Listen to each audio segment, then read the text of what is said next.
ventriloquism alive because it's not common, you know? They called it America's Got Talent. But behind the confetti, a financial gate always stood, a barrier that opened for a chosen few, then slammed shut the moment the cameras stopped rolling. Darci Lynne Farmer was just 12 when she walked through that gate, a ventriloquist from Oklahoma. She made the audience forget how young she was, how shy she was. The puppet sang.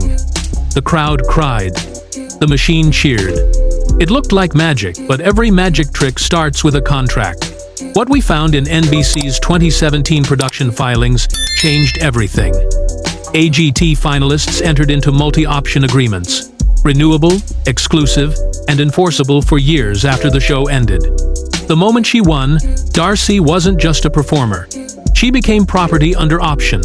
Every concert, every talk show appearance, every TV special had to pass through one lock, Fremantle's Gate. Imagine winning millions, only to find the money isn't yours. When AGT reran her finale in December 2018, residuals didn't go to Darci's account.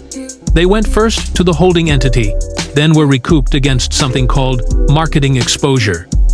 A clause few young contestants ever read, designed to keep them in debt to the system that created them. The dream looked endless. Christmas specials, talk show circuits, the puppet that became a franchise. But inside that loop, every word Darci spoke was pre-cleared. The irony is haunting. The art of ventriloquism, the act of giving voice to another, became a symbol of her own silence. By 2024, court filings indicate she appeared in fewer than half the performances promised on paper.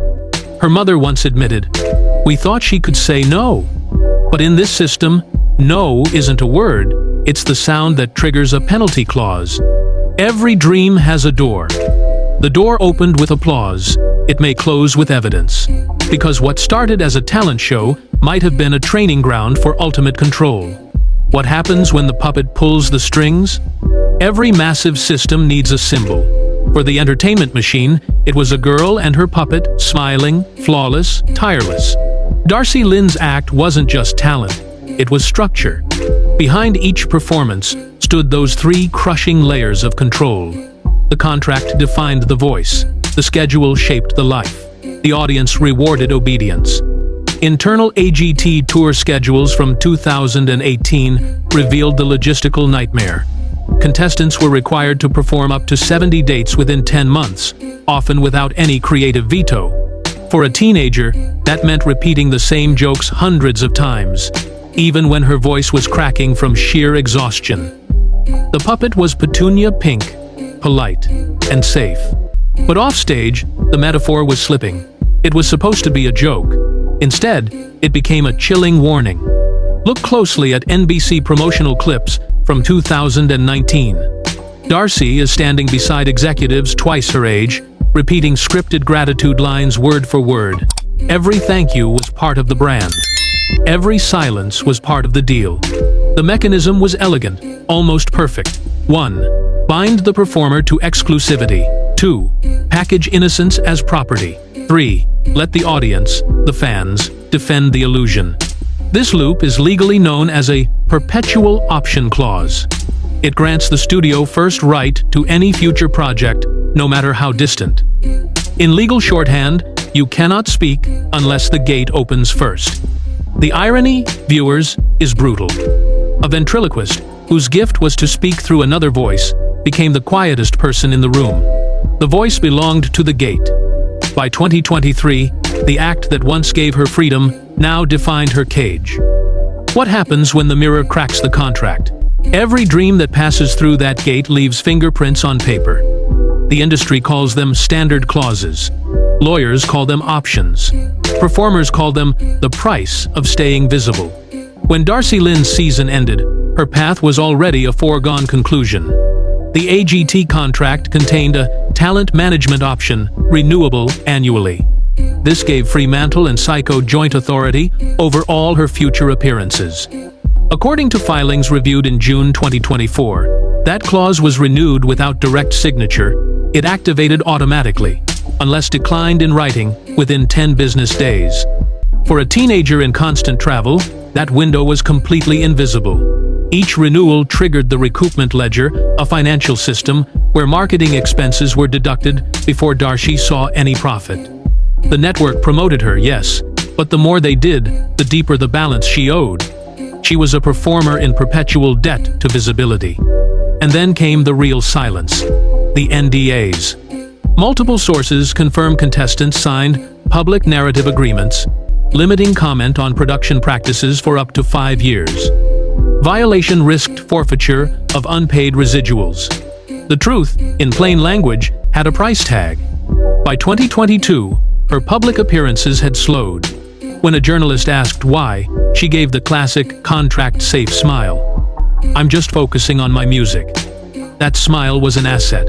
That silence was compulsory.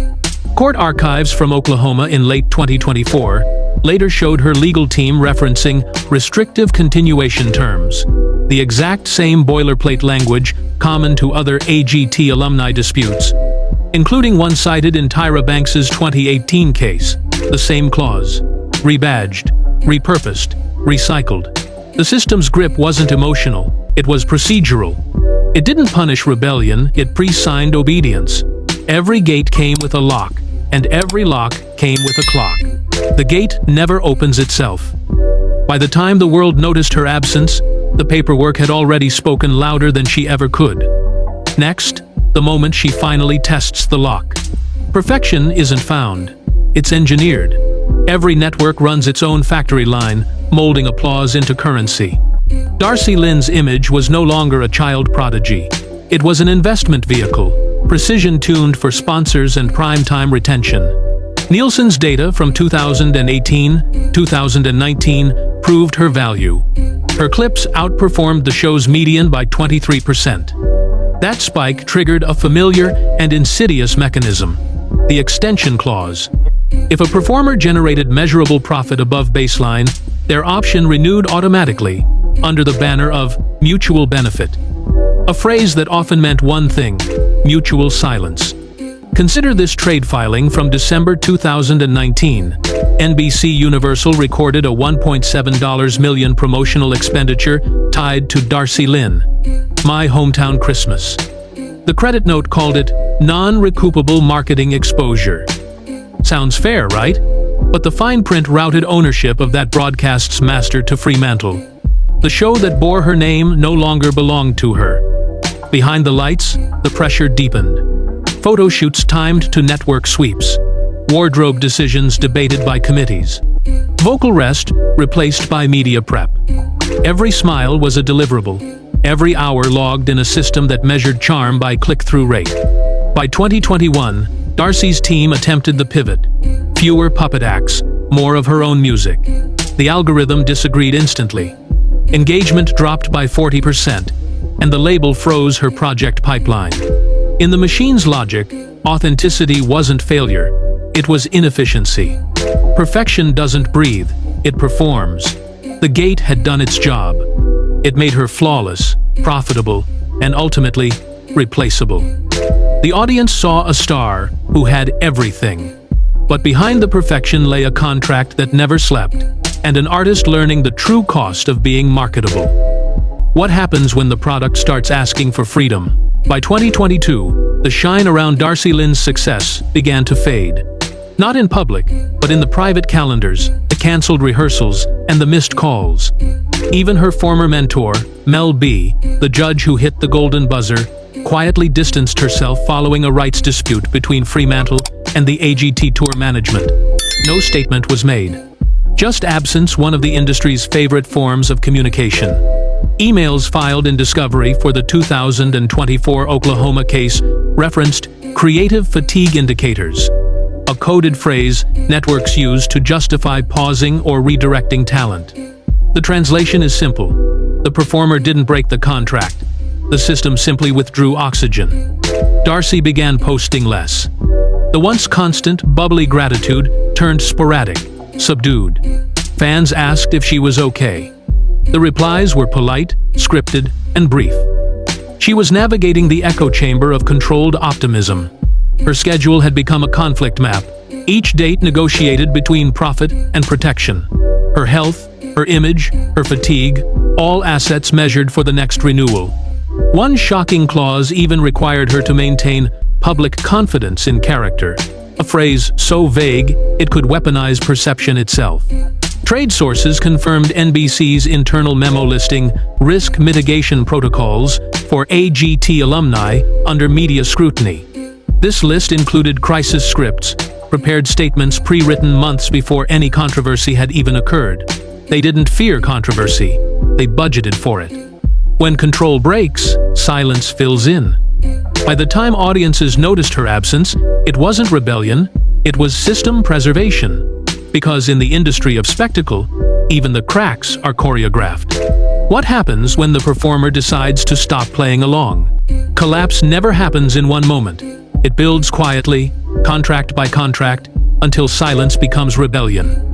For Darci Lynne, the trigger wasn't dramatic, it was arithmetic.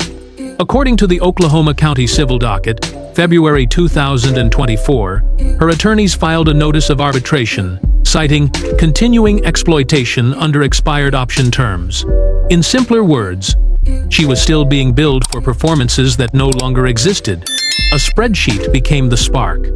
The filings listed 12 disputed invoices covering residual fees, tour expenses, and brand image royalties. But hidden inside those pages was the explosive discovery request. Copies of the original NDAs and recoupment ledgers from 2017, 2020. The moment that request was logged, the gate trembled. For the first time, the contract wasn't just a cage, it was evidence. NBC's response came within days, a motion to compel private arbitration. This is the legal firewall networks use to keep disputes off public record. It's the entertainment industry's panic button pressed whenever exposure becomes contagious. Court indexing from March 2024 cross-referenced her case number with prior suits.